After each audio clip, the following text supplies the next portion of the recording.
தித்திக்கும் எல்லாம் சேர்த்து மனமனக்கையெல்லாம் சேர்த்து சத்தான பொங்கல் வைத்து பொங்கும் போது கொலவை போட்டு பொங்கிரட்டும் பொங்கலோ பொங்கல் பொங்கி வரும் பொங்கல் போல் எங்கும் மங்களம் தங்கட்டும் சீரம் சிறப்பு பெற்று காரியமும் சிறக்கட்டும்.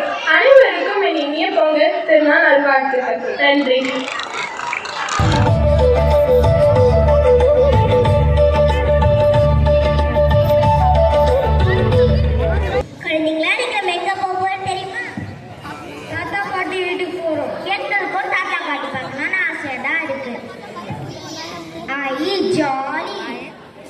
எங்களுக்கும் தாத்தா பாட்டி பார்க்க வாங்க போலாம்.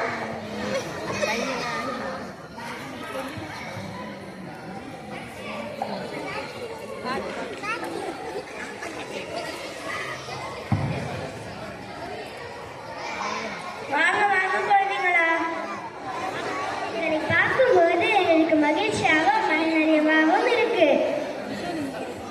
நாங்கள் வீட்டில் இருக்கிறத விட உங்க கூட இருக்கிறது தான் மகிழ்ச்சியா இருக்கு. வாங்க எல்லாரும் சேர்ந்து தாத்தா பாட்டி காலில் வந்து ஆசீர்வாதம்.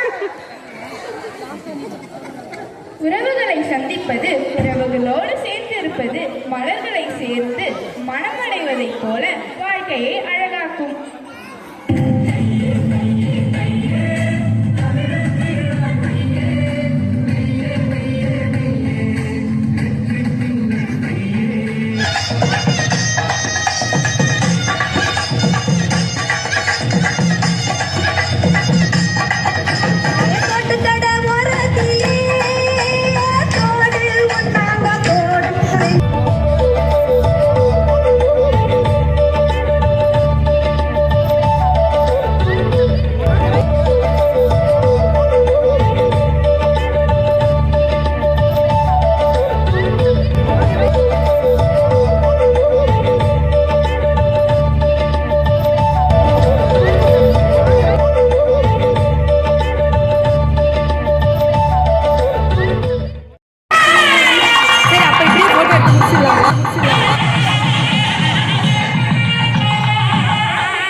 ஒற்றுமைக்காக இத்தனை பண்டிகைகள், இத்தனை சடங்குகள், இத்தனை பூஜைகள் இருக்கக்கூடிய ஒரே நாடு நம்முடைய இந்திய நாடு தான். அதுக்காக நம்ம பெருமைப்பட்டுக் கொள்ளலாம். வேற எங்கேயுமே கிடையாது.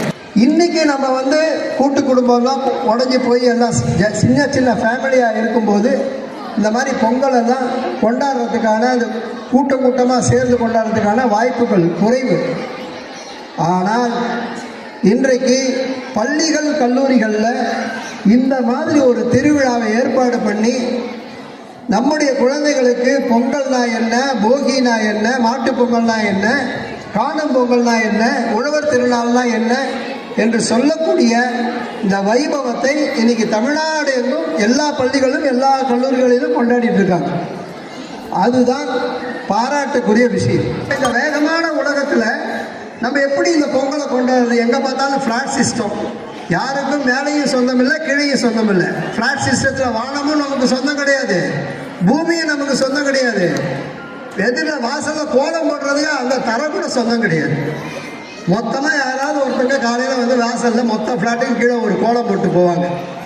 ஆனால் இதை உடைப்பதற்காகத்தான் இன்றைக்கு பள்ளிகளிலும் கல்லூரிகளிலும் பொங்கல் பண்டிகை, தீபாவளி பண்டிகை, சுதந்திர தின விழா, ரம்ஜான், கிறிஸ்மஸ் என எல்லா விழாக்களையும் கொண்டாடி எல்லா பண்டிகைகளையும் எல்லாரும் கலந்துக்குவாங்க.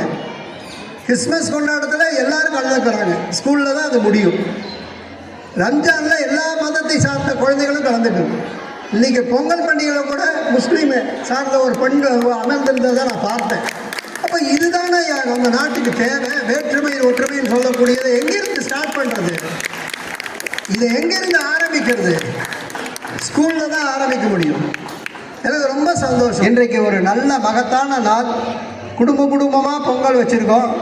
அந்த பொங்கல் வைக்கும்போது எனக்கு என்ன சந்தோஷம்னா, அந்த குழந்தைகளை பக்கத்தில் வச்சுட்டு பொங்கல் வைக்கிறாங்கல்ல, அப்போ இன்றைக்கி பார்க்குற குழந்தை நாளைக்கு தாயாக மாறும்போது அது பொங்கல் வைக்கும். அந்த குழந்தைகளுக்கு அவங்களுடைய குழந்தைக்கு அது சொல்லிக் கொடுக்கும். இதுதான் வாழையடி வாழையாக நம்முடைய கலாச்சாரத்தை நாம் குழந்தைகளுக்கு கடத்துறது, டிரான்ஸ்ஃபர் பண்ணுறது. அந்த பெற்றோரை நான் பாராட்ட கடமை. இன்றைக்கி ஒரு 15 பேரண்ட்ஸ் 15 அல்லது 16 குடும்பத்தை சார்ந்தவர்கள் பொங்கல் வைத்திருப்பாங்கன்னு நினைக்கிறேன்.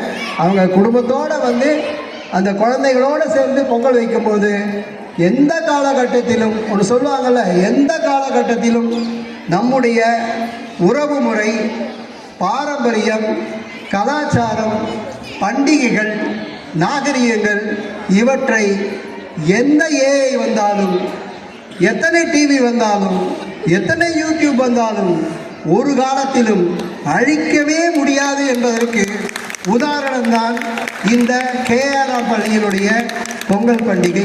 இன்று நான் புதிதாய் பிறந்ததாய் உணர்கிறேன். ஒரு நம்பிக்கையோடு இந்த பள்ளியிலிருந்து விடைபெறுகிறேன்.